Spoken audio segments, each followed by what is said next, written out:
Hi, this is Ryan with Automatic Comics, and up next I'm going to talk about what's going on in the comic market with some recent sales, a new metric that I'm using to evaluate what we're seeing in the comic market, and then just a little warning about some recent sales I've seen, so some things to watch out for. So stay tuned.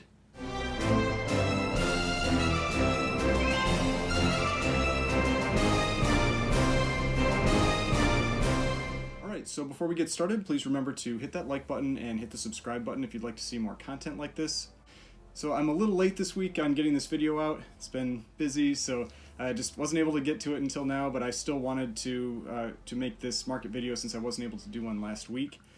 And like I mentioned in the intro, one of the things I wanted to start adding in to these market videos is kind of like a metric that I can use to evaluate what's going on week to week, instead of just subjectively looking at sales that I'm seeing. So I wanted to come up with something that was a little more numeric, that I could compare week after week to evaluate the strength or weakness of the comic market.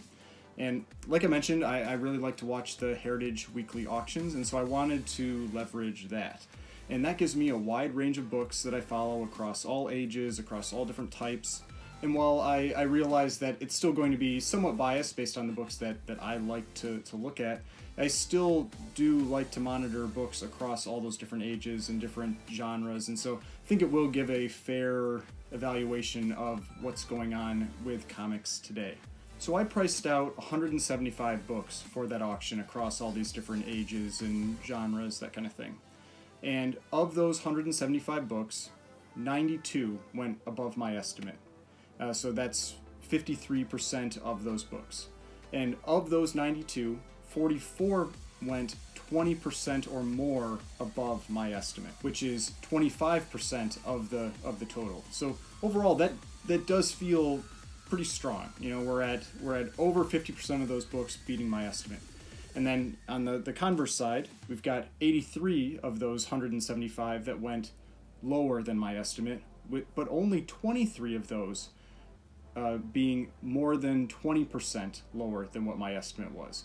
So that's only 13%. So overall, what that says is we've got 25% of the books that are really outperforming, 13% of the books that are really underperforming, and then 62% that are just in that kind of that middle range, you know, that are within 20% plus or minus of the value that I was expecting. Now, you might think that 20% seems like a lot, but to put it in perspective, think about a $100 book.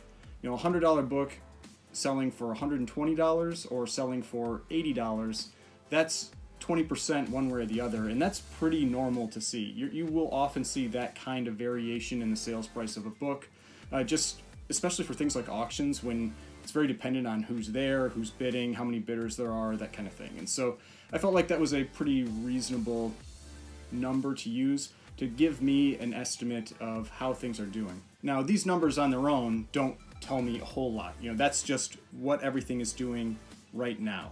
So the important thing is for me to set this kind of like this baseline, so then week after week I can compare these numbers and see if things are getting stronger or if they're getting weaker.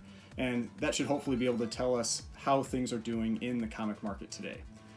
Now, I did try to look to see if there were any trends, to see if there were any specific types of books that were selling more or were weaker, but honestly, I really didn't see anything. I was seeing superhero books, horror books, sci-fi books, romance books across gold, silver, and bronze, all appearing in the, you know, greater than 20% performance and below 20% performance. So it really seemed to be kind of across the board. There wasn't any real specific type of book that was overperforming or underperforming this week. But that's something I'll look at every week to try to see if there is anything that really jumps out in terms of general performance across the comic market. All right, now let's get into the sales, the things that, maybe a little bit more fun side of looking at the comic market. And so the first book I wanted to talk about is this book right here. This is All-Star Comics number 10. And there was a CGC 3.0 that sold for $576. Now, this isn't a key book or anything. It's just it's an early Hawkman cover. I think it's a really cool cover. But this was a big sale compared to what I was expecting to see. I had estimated the sale price of this book of being about $350, so this was 65% above my estimate. And the prior high sale had been $354, but that was all the way back in 2014.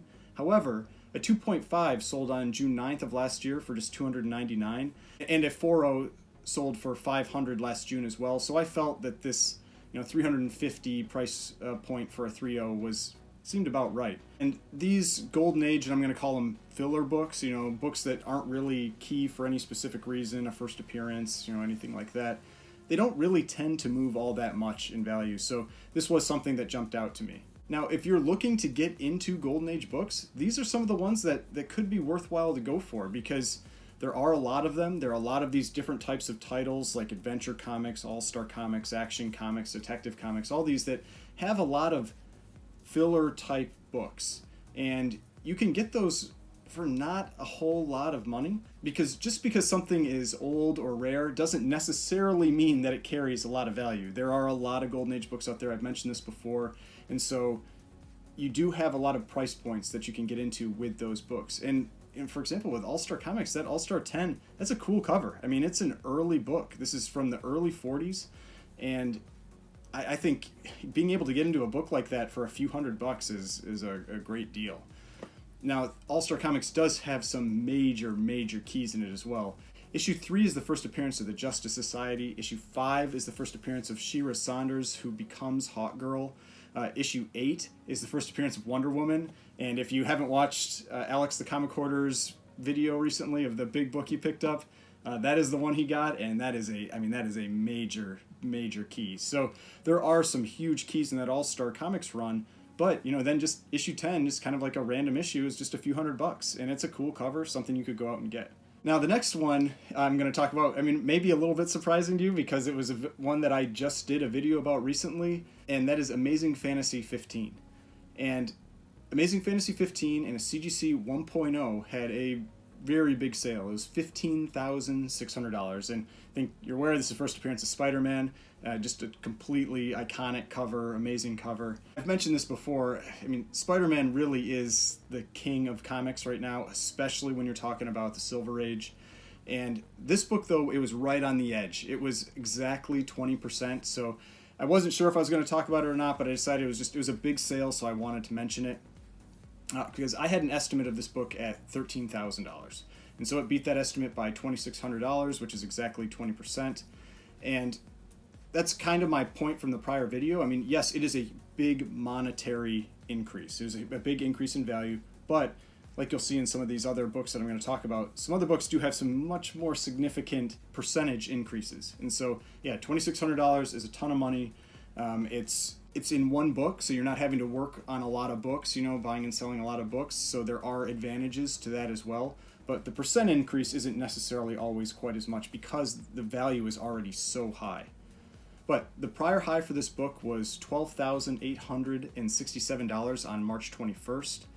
And I wasn't totally shocked by a big sale in this book. A 0.5 sold on April 10th for $9,100. And this was a nice looking 1.0. There were no real big missing pieces from the cover. It had a nice presenting cover. You could still see Spider-Man clearly, everything like that. So there's definitely some variation when you're talking about those low grade books. You can have some very bad looking low grade books, and you can have some very presentable low grade books. And at this price, $15,000 for a 1.0, and like I mentioned, that other sale, $9,100 for a 0.5.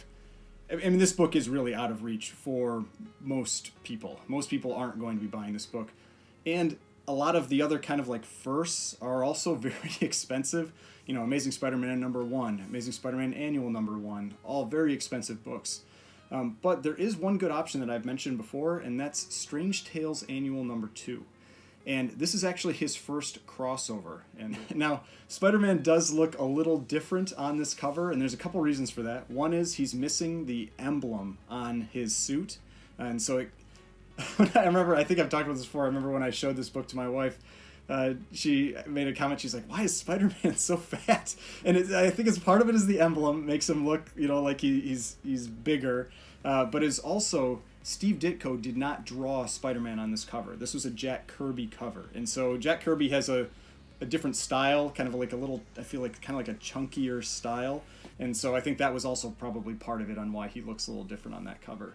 And this is a much more affordable book. A 2.5 sold on April 10th for $199, and a 7.0 sold on April 4th for $998. And that $998 may sound like a lot, but for comparison, a 7.0 of AF-15 is about $100,000, a little more, dollar book. So for 1/100th of the price, you can get his first crossover. And it's also his about 4th or 5th appearance. It's a little muddy on when that book came out, but it's about his 4th or 5th appearance. So it is a very early appearance of Spider-Man. Now there is one thing I also want to talk about here, and it's something to be aware of with some of the pricing data that you'll see out there. So there was a 2.5 of Amazing Fantasy 15 that sold on April 9th for $22,756. And from what we can tell, that sale went through fine, no issues. But then there was another 2.5 that sold on April 11th for $25,269. That ended up being a no pay. So it's on eBay, but then that book got relisted right away afterwards. And so it means that person did not pay for that book, the seller relisted it. The problem is that sale is still visible on eBay as a completed sale. It's also in GoCollect as a completed sale. So if somebody is going through and looking at prices of books and looking at what to pay for a book, they see that sale and they go, oh, there was a $25,000 sale for Amazing Fantasy 15. That means that's what this book is worth now. That's what I should pay for this book. And that same book sold 2 weeks later on April 24th for $25,400. It's kind of like it wrote its own future with that past sale that did not successfully go through. So that's some of the stuff that people are talking about with, fake sales and things to be aware of with what can go on eBay with some of these sales, because somebody doesn't pay, it still looks like that book was sold. And with big books like that can mean thousands and thousands of dollars. So there's temptation out there for people to falsify sales and that kind of thing. So just something to be aware of. Now, this one didn't look like it was like a purposely falsified sale, but the person didn't pay for that book. And then that data still came through on those price consolidation sites. So it likely had an impact on that next sale for that book. So for the next book, I'm going to jump over to DC for this one, and this is Batman number 181, where we saw a CGC 4.0 sell for $840. Now, this is the first appearance of Poison Ivy, and this seems to be a book that kind of seems like it's just getting dragged up with the rest of the market, because there's nothing really newsworthy for Poison Ivy that I'm aware of. She's not in the next movie or anything like that. But like I've mentioned before, this is a cool book because it's one of the few Silver Age first appearances for a Batman villain, since most of them actually appeared the first time in the Golden Age. So this is a Silver Age appearance similar to Mr. Freeze, that you can actually get it where it's their real first appearance. It's not like a first appearance in the Silver Age. Now, I had an estimate of this book at $600, and so it beat that by $240 or 40%, and the prior high had been $512 on February 25th, and had sold for $440 as recently as March 21st. However, on April 20th, there had been a sale of $525 for a 3.0, and that's why I had upped my estimate to around $600. Now, this is a book that's getting more and more expensive. I used to have a few copies of it, and actually one of them was a 4.0 that I sold for $399 back in June of 2020. And so this book is up around 100% in the last year. So that's a pretty significant jump, especially with nothing really noteworthy news-wise with that character. Now, there was nothing exceptional really about this book that would have caused it to sell for a lot more. It wasn't a white pages copy or anything. It was creamed off white pages. And while it had a nice red cover, because you can definitely get some variation in the cover color for this book, it still had a lot of wear to it. I mean, it was definitely a 4.0. If you're interested in getting this book, I wouldn't necessarily jump for alternatives. I would still try to get this first appearance. It's getting more and more expensive, even in these lower grades, but it's still something that you can pick up. It is a Silver Age book, so there are plenty of lower grade copies available. But if you do want to go for a second appearance, her second appearance is in Batman number 183, right there. And it's much more affordable. It's a fun cover, Batman sitting on basically like the couch at home.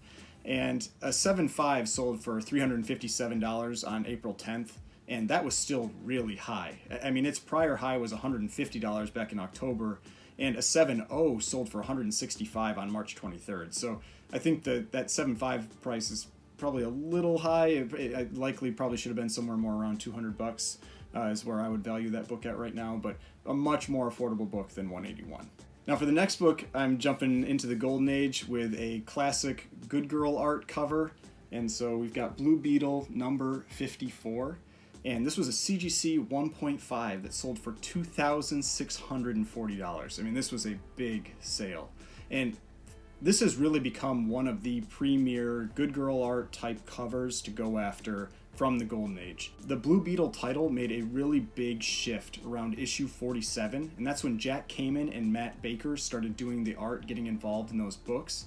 And so the covers started featuring a lot more, attractive women, headlights covers, bondage covers, that kind of thing.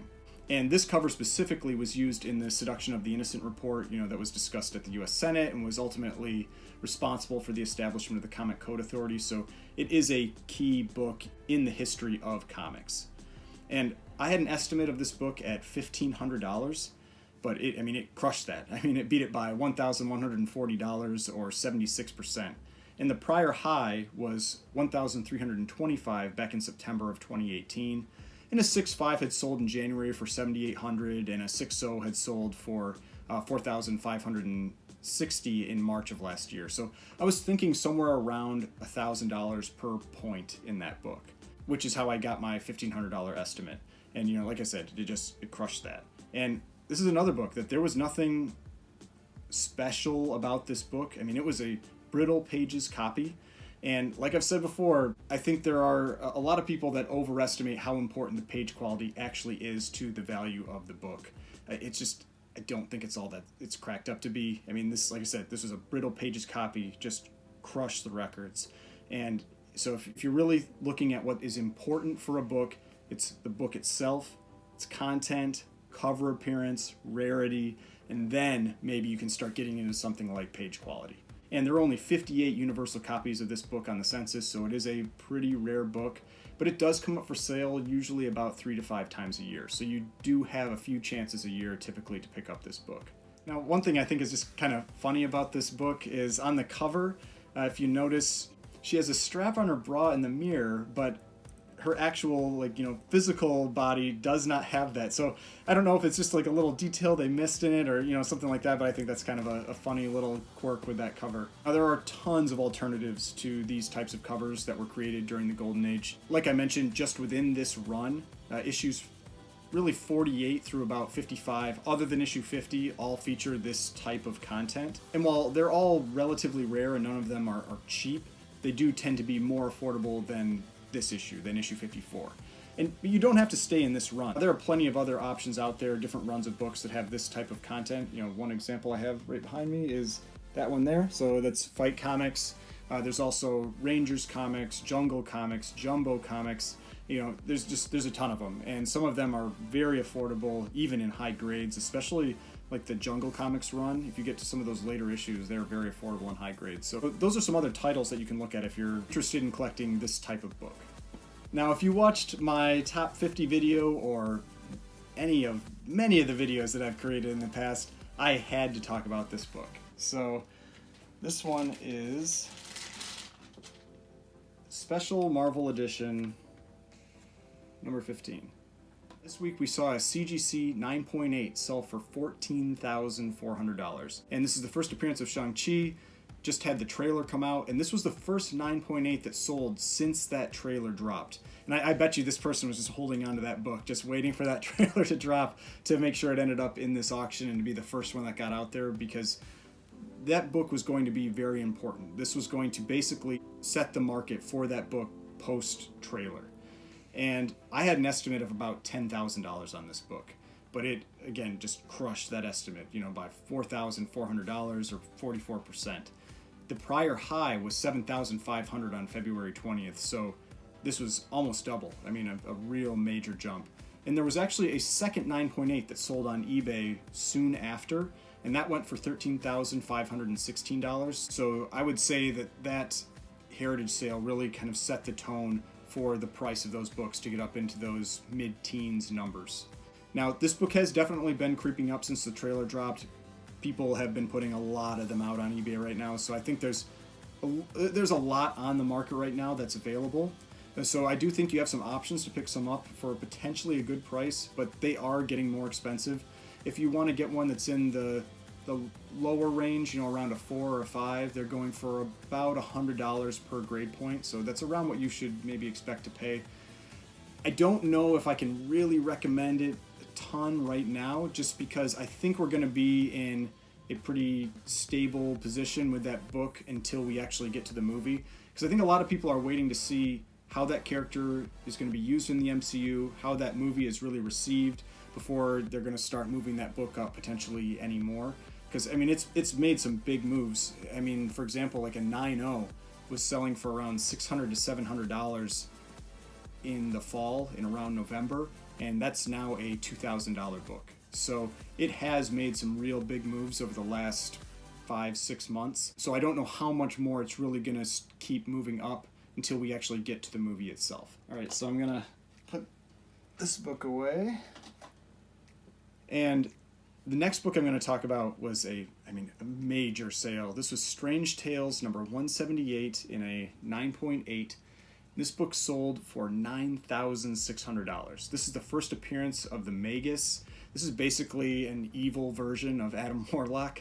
And I've been seeing some massive sales lately for Warlock-related books. So either someone knows something that I don't know or that we don't know, or they're just speccing heavily on that character. Now, there's no reason not to think that we're going to eventually see that character show up because of the end of Guardians of the Galaxy 2, where they show basically the pod that he's being grown in. But still, that is a lot of speculation on something where we don't really know what we're going to be getting with that character. I mean, I had an estimate of that book at $5,000, and that just blew it out of the water. I mean, it beat it by $4,600 or 92%. The prior high was $5,200 in May of 2019, but the last sale was only $3,800 in August of 2019. And before that, this was a $1,000 book. So, I mean, this book is just way up there right now.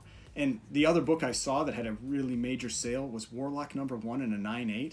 Now, this sold on April 4th for $15,600. And it's kind of like a nothing book. There's no real key thing with that book. It's a retelling of his origin. It's the first issue of his titled series, but there's a lot bigger books out there that are real important to that character than Warlock number 1. And I honestly don't understand the sale of that book. But the fact of the matter is, it was an auction. It means there were at least 2 people bidding on it. So there were multiple people that were bidding up that book. So again, I don't know if that was just somebody who really wanted that copy, or if it's something where someone's really speccing on Warlock. Now, like I mentioned, there are a lot of alternatives for that character. His first appearance kind of history is a little muddy. You've got Fantastic Four 66, Fantastic Four 67, Thor 165, Marvel Premiere number 1. All of these are technically first appearances of that character. And they've all been getting more expensive. Those first 3 are from the Silver Age. They're definitely getting a little more pricey. And that Thor 165 is a black cover, so it's tough to get in high grade, expensive in high grade. But the top 2 that I would recommend to go after are Thor 165 and Marvel Premiere number 1, because he's on the cover of those. That's when he's on the cover, similar to that Strange Tales 178. I think that's also a good book to pick up. Maybe not for $9,600, but still it's a good book to pick up. But that definitely is a character that I would expect us to see in the future in the MCU, but just no idea what that character's role might ultimately be, or how many phases out it will be until he plays that role. So this could be a very long-term play with that character. Now, this last book here wasn't actually a sale from this week. It was a sale from last week, but I really wanted to talk about it. And this is the one that I was referring to in my intro, where it's something to maybe be cautious about with some things I'm seeing with sales in comics right now. And this is a bit of a spoiler for Falcon and the Winter Soldier, so if you haven't watched that yet, or you're planning to watch it, maybe stop now. But if you have, push forward. And so this was Strange Tales number 159. And this is the first appearance of Val. This is the character that's played by Julia Louis-Dreyfus. And everyone is speculating on what her role is going to be in the MCU moving forward, because she has proven herself as an incredible actor, so she will likely play a big role in the MCU, but potentially playing something like a the new Nick Fury, but maybe putting together the Dark Avengers. These are some things people have been talking about. But the thing to know with that character is that she ultimately becomes Madam Hydra, and this is a villain. And you really want to be careful speculating on villains. And the sale I'm talking about was last week. CGC 9.6 sold for $4,560. And to put that in perspective, a 9.6 on April 8th sold for $565, and that was its normal price. It was a $500 to $600 book. So this is a jump of about $4,000 or 700% in basically a week with that one episode of that show. And so while I fully understand speculating on some of these characters and what they might do, that's something where you could end up taking a pretty big loss on that book in the long run. So just be careful with it, because it is a character that is a potential villain. And villains, really, if you're newer to comics, if you're not aware, their first appearances don't tend to hold value as well as heroes. And I've talked about this, I believe, in one other video, but really they show up, they get killed off, and then they're never really thought of again. And now, she might be a different type of villain. You know, she could be a villain that's going to show up long term for multiple videos. But another one to think about is Thanos. And, you know, his first appearance, Iron Man 55, that book, after they killed him in the last Avengers movie, I mean, it basically kind of tanked. And now the prices of that book have come back up, but I think that's really just the rest of the market lifting them up. And so even some of the most major villains out there, I mean, and Thanos is one of them, they are not immune to those types of price drops once they are killed off or whatever in the movie or a TV show or something like that. So just be careful with those. Now, there are some exceptions with villains that have really strong fan bases, you know, like Magneto, Doctor Doom, Sabretooth, Juggernaut, Dr. Octopus, Green Goblin, Venom. Those characters do tend to continue to increase in value. They have a big fan base, they're very popular, but Val in Strange Tales 159 is not one of those characters. You know, I mean, this is, like I said, I mean, a book that in a 9.6 was selling for $565, you know, just a few weeks ago. So just, you know, make sure you're careful with some of those speculation buys. It can often be kind of like a hot potato situation, so you may not want to hold on to them for a super long time. But those are all the books that I wanted to talk about. I hope you enjoyed this video. If you did, please hit that like button, hit the subscribe button if you'd like to see more content like this, and I will see you in the next video.